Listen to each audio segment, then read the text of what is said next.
Hello everyone, this is Ashwin here. We are going to kick off a new series that is related to blockchain. So in this video, we are going to see about introduction to blockchain, some of its application, advantages and disadvantages. Let's dive into the video. What is blockchain? Blockchain is a system of recording information in a way that it makes difficult or impossible to change, hack or cheat the system.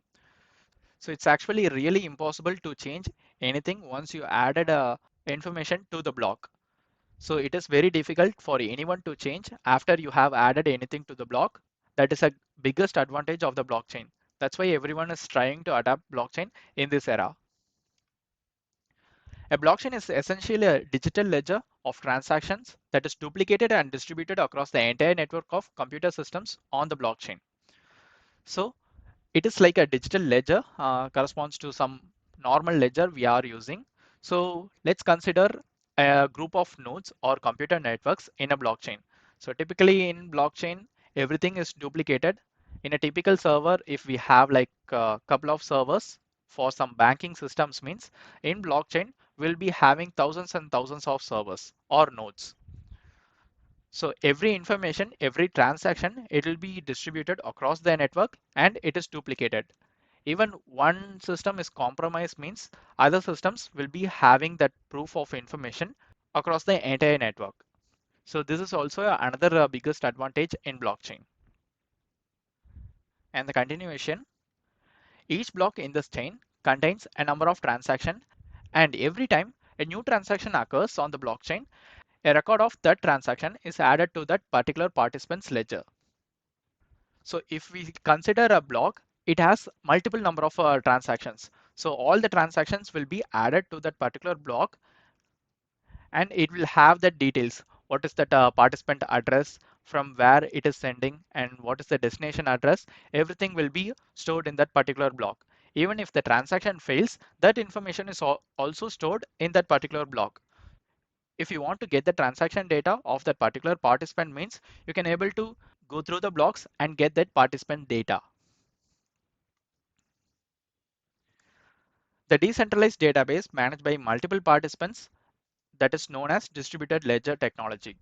So as I already mentioned, it is like decentralized. So if we consider some banks or some other company means it will be having some centralized database.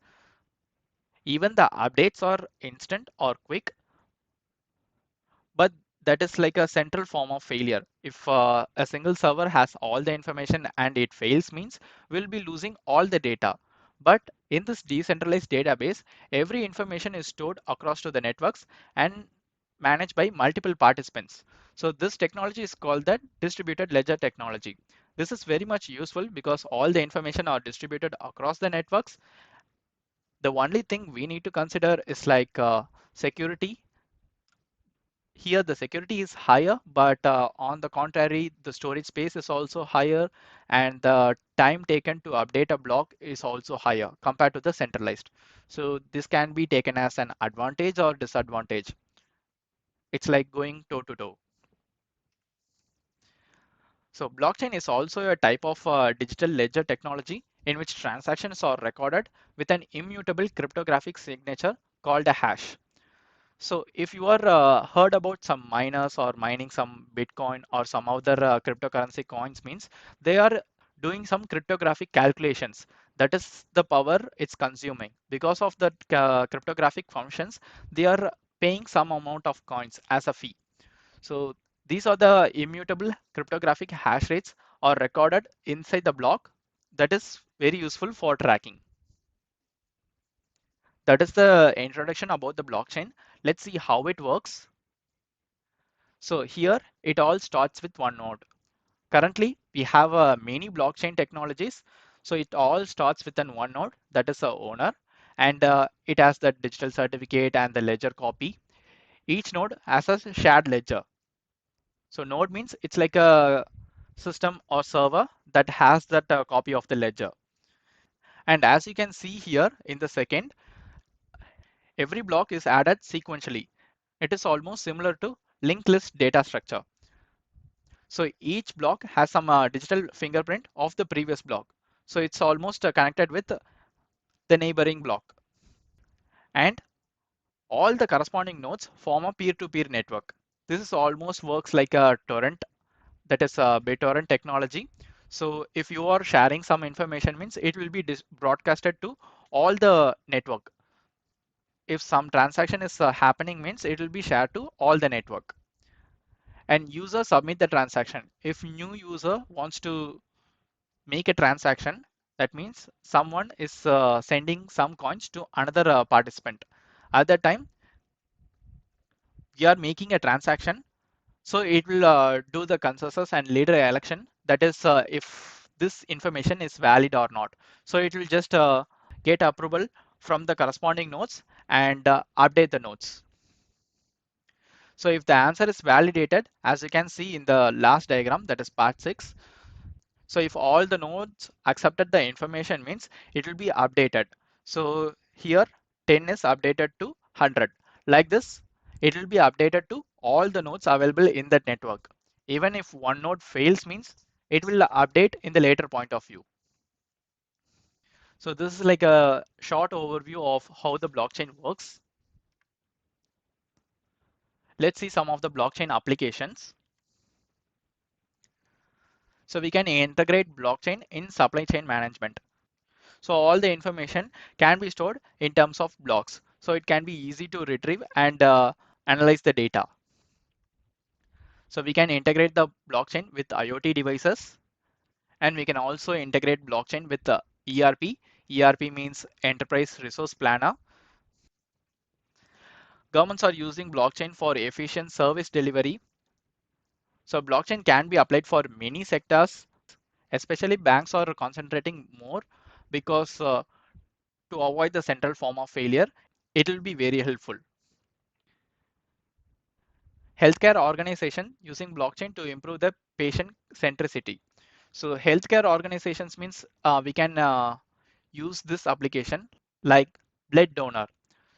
If some blood donor wants to donate some blood means we can add that information to the blockchain. And later on we can retrieve all the information data from the blockchain and use it for healthcare organizations. And other application is like voting application.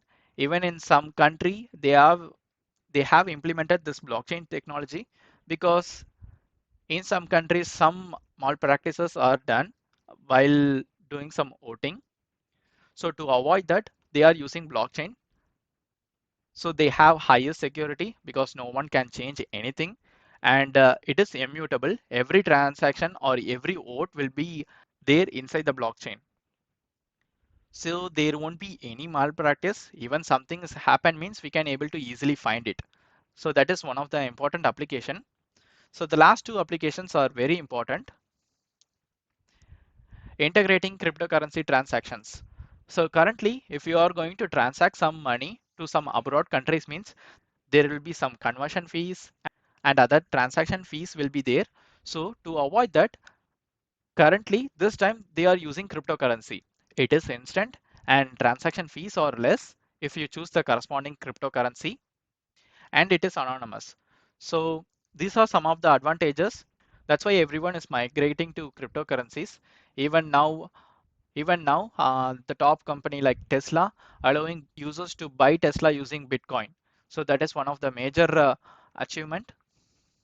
So to avoid other fees and improve the speed, because sometimes if you transfer the money to abroad countries means it generally take at least 5 hours.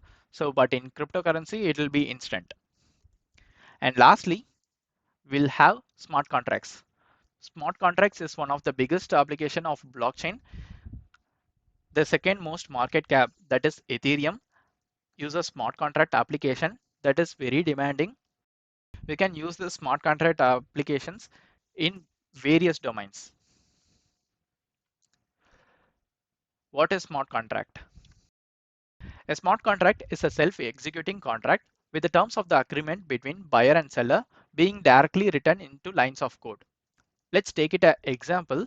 So if a buyer and seller will be there, let's say if a buyer and seller is there, you are getting some product and paying in terms of EMI. So all the information will be executed in terms of code. So we can change after it has executed. So that is one of the disadvantage and also an advantage because not anyone apart from the party or even you cannot able to do anything after it has executed. So that is a major advantage. So without any third party interference, we can able to set up a contract between the buyer and the seller. So it will automatically deduct the payments from the buyer to the seller. And every transaction is processed and stored in a block. So all the transaction information will be stored in a ledger. The code and the agreements contained therein exist across the distributed decentralized blockchain network. So generally, if you are doing some purchases or between buyer and seller interactions means there will be some centralized network. So if anything happens to that network, all the information or all the payments you have done is gone. So to avoid that, we have that distributed decentralized blockchain. So everyone will be acting as a proof, that is every node.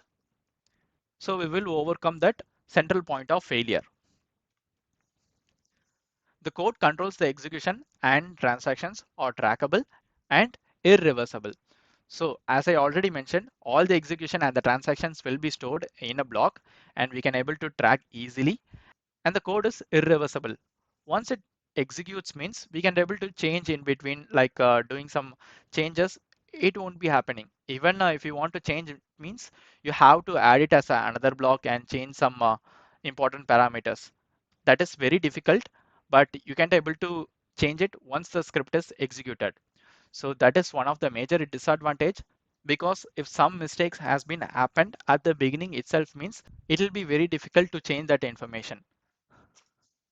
Apart from that, if everything is correct means the third party or the hackers can't able to change the information. That is an advantage for us. This is like a double-edged sword, but we have to use it correctly. Trusted transactions and agreements to be carried out among disparate anonymous parties without the need for a central authority, legal system, or external enforcement mechanism. So this is like a anonymous things. You don't have to mention your name or other details. It will be anonymous. You don't have to report this into a central or legal system. So that's why if you want to buy some things embarrassing or any other thing means it will be useful for them. But on the contrary, some terrorists or some bad people can also make illegal transactions using this smart contracts or any other stuff.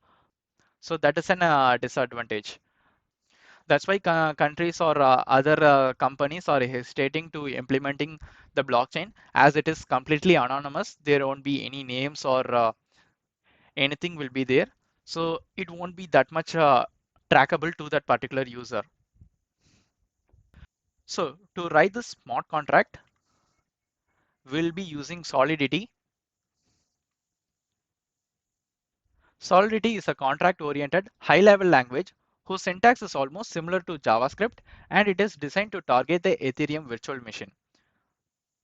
So this is like a popular language for blockchain. Even some other languages are supported, but this is like a very popular language. And the syntax is almost similar to every other language. This is almost similar to classes or functions. We'll be deploying a smart contract in the later videos, so we can use this Solidity and make use of the Ethereum blockchain. Many blockchain technologies are using Ethereum as a baseline, and on top of that only they are building their blockchain. So Ethereum, like a solid one, having numerous application. If you are going for a smart contract means every other project will be using Ethereum only. Let's see some of the advantages of the blockchain. As I already mentioned many times in the video, it is distributed, it is not centralized. This is one of the major advantage of the blockchain. So there won't be any central point of failure. Stability. So even there are some power issues in that particular company means blockchain handles that because it is distributed across the countries. Even if one country has some power issues means like complete shutdown means other countries will be up and running or other nodes will be up and running. So there will be always be a stability. Even after the even after some period, if the nodes are on means they will copy the ledger from the other nodes. trustless system. So you don't have to trust anyone because it is distributed, and people like common people as will be using that system for mine. If you are a miner means you'll also participate as a node. So you are not going to trust a government or anything. So this is a major advantage. So no one gonna use your information because none of your information will be stored in that block except your address. So that's why it's a trustless system. Now we are going to see some of the disadvantages, as the disadvantages is somewhat higher than the advantages. The first disadvantage is 51% attack. Let's say we are having a blockchain of 100 nodes, but only one participant has control over 51 of those nodes. So out of 100, he has the control over 51. As I already said, it will use leader and consensus election kind of algorithm. If you change information on the 51% systems means it will take the dominant and spread that information to all the other nodes. Let's say if the original transaction is to transfer $100, but by using this 51% attack, the user may able to change that information to 1,000 or 5,000 or even lesser, like $10.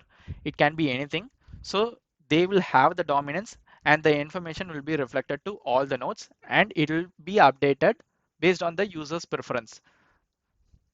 But this won't be happening in the bigger blockchain as it is very large. So many thousands and lakhs of nodes will be there. A single user or some group can't able to gain access to 51% of the whole blockchain. So that is somewhat like less feasible, but it is one of the possible attacks they can do in blockchain. The second one is data modification. As I already said, no one can able to change the data, even the hackers, but as the owner, we can't also able to change the data. That is the one that is one of the disadvantages, because if some mistakes or human errors are happening while writing the code or while setting some parameters means it will be very difficult to change in the later point of time. That is really a big disadvantages, but people are coming around that disadvantages using some protocols. The third one is private keys. So every cryptocurrency wallet will be having some address, that is the private key. If you miss that private key means your entire cryptocurrency, coins or money will be gone. Entire data will be gone. You can't able to access the data anymore. That is one of the biggest disadvantages, because in centralized system we'll be using two-factor authentication, username and passwords. These kind of regular traditional authentication will be there, but here some private key and the pass key will be there. So if you forget one of them means you can't able to retrieve or you can't able to ask anyone to get that information. This is also a bigger disadvantages in blockchain, and it is inefficient because, as I already said, everything is duplicated and distributed across the nodes. So each node will be having that data. So if you consider Bitcoin means, like 4 years before, it asked me to download at least 150 gigabytes of data. So now it will be around 400 to 500 gigabytes of data. It will be very big network because of a large number of transactions are happening. So every node will be using this storage space. So that is very inefficient. And even if you want to make a transaction means it has to be updated in all the nodes. That itself will take some time. That is very inefficient for lower amount. For higher amount, or if you want to transfer some cryptocurrency to abroad countries means it will be very efficient because the time will be reasonable. It will be like 1 to 5 minutes. It depends on the blockchain.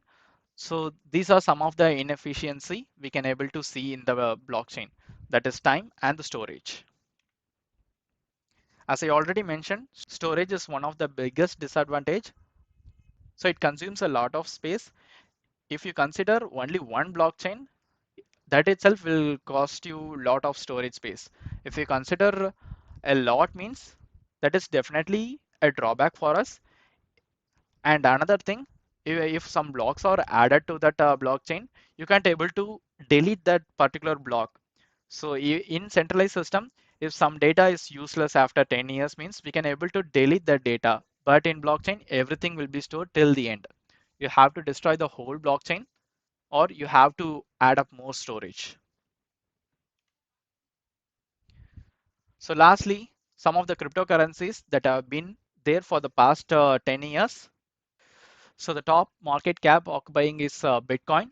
This is the first cryptocurrency and the blockchain technology used. And the second one is Ethereum. Third one is Ripple. Fourth is Stellar, Tether, Cardano, Chainlink, Litecoin, Bitcoin Cash, BitTorrent. So Ethereum is using the smart contract technology, like doing some modifications. It's using the principle of blockchain, and the majority of the applications are related to smart contract. Stellar is concentrating on the currency to transfer cryptocurrency to one wallet to another wallet or some cryptocurrency conversions. Tether also is doing the same thing. Cardano is almost similar to Ethereum. It has so many advantages over Ethereum, so it is a growing cryptocurrency. Chainlink, Litecoin, Bitcoin Cash, these are also a cryptocurrency similar to Bitcoin. Lastly, BitTorrent. It is a torrent technology, so it actually pays some BitTorrent coins to the user who are seeding. So it makes the network faster and it makes the downloads faster because of this blockchain. So miners will be there, and because of that, there will be much storage space and there will be faster downloads. This is a rising coin. That's why I just included in this video. So far, we have covered everything about the overview of the blockchain. If you have any tips or some concepts needs to be covered means you can just leave a comment. I'll be posting some videos on deploying the smart contract using Ethereum. Apart from that, if you want more information, just leave a comment below. We can also create a community for this blockchain technology because I'll be researching more on this technology. If you have some ideas or information, we can able to discuss in this community and build something on top of that. And the next part will be installing software dependencies for smart contract creation. So I'm going to install Ganache and Ethereum wallet for creating the smart contract and deploying it. We'll be seeing in the next video. So I'll be posting some of the blockchain technology product in this series. If you want some topics or some project to cover means mention it in the discussion tab. And that's it guys. If you like this video, hit the like button and don't forget to subscribe the channel for future videos. See you guys with a new video.